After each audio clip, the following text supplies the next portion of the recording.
আল্লামা দেলোয়ার হোসেন সাঈদী হুজুর জেল খেটেছেন, জুলুমের শিকার হয়েছেন, শহীদ হয়েছেন, বাতিলের সামনে মাথা নত করেন নাই। আল্লামা মামুনুল হক সাহেবকে ধর্ষণের মিথ্যা মামলা দিয়ে জেলখানায় বন্দী করা হয়েছে, উনি ওনার মাথাকে বাতিলের সামনে নত করেন নাই।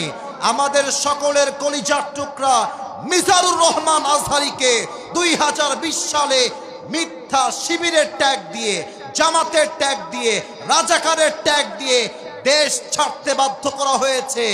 আজহারী দেশ ছেড়েছে, বাতিলের সামনে মাথা নত করে না। এখান থেকে একটা শিক্ষা বাতিল পক্ষকে আমি দিতে চাই, যতই জুলুম করো, যতই জেল দাও, যতই আমাদেরকে অত্যাচার করো, আমরা একটা মিশন নিয়ে নেমেছি। মাথায় আমাদের কাফনের কাপড় বাঁধা আছে।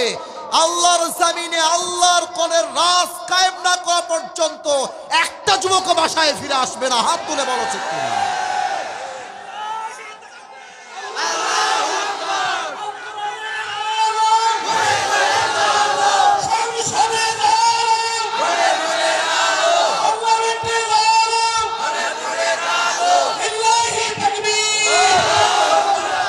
আল্লাহ যেন এই স্লোগানকে কবুল করে, পড়েন সবাই আমিন।